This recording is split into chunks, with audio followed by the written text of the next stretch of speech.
नहमदुहुन्नसल्ली अला रसूलिल करीम अम्मा बाद फ़ौज़ु बिल्लाहि मिनश शैतानिर रजीम। सूरज का सन का रिफ्लेक्शन आ रहा होगा, थोड़ी सी प्रॉब्लम आ रही होगी वीडियो में, बर्दाश्त कर लीजिएगा क्योंकि अच्छी जगहें थी, सोचा ये भी दिखा दें आपको और साथ साथ वीडियो बना दें। शुगर के टॉपिक पे हम वीडियो बना रहे थे। मरीजों की तरफ से ये कहना था कि क्या क्या चीज़ें शुगर के मरीज़ के लिए फ़ायदेमंद है, तो वो बता रहा हूँ। उबला हुआ अंडा, जैतून का तेल, जैतून ये फ़ायदेमंद है। नींबू पानी, अचार फ़ायदेमंद है, मगर खट्टी चीज़ें फजर से लेके मगरिब तक यूज़ कर सकते हैं। मगरिब के बाद यूज़ करेंगे तो गला ख़राब हो जाएगा, ख़ासतौर पर तब्दीली मौसम के अंदर।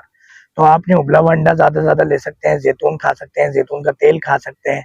बाकी जामुन वगैरह का तो आपको पता ही है, करेले वगैरह का भी पता ही। वो चीज़ें बता रहा हूँ जो रूटीन में आप ज़्यादा ज़्यादा खा सकते हैं। फ़ायदेमंद होगा। काली मिर्च के साथ आप अंडा खा सकते हैं, तो इससे आप पेट भरेंगे ना, तो फ़ायदेमंद है। गोश्त भी खा सकते हैं, कोई मना नहीं है। आप दीगर चीज़ें भी ले सकते हैं। अस्सलाम वालेकुम रहमतुल्लाहि व बरकातहू। दालें, सब्ज़ी और गोश्त।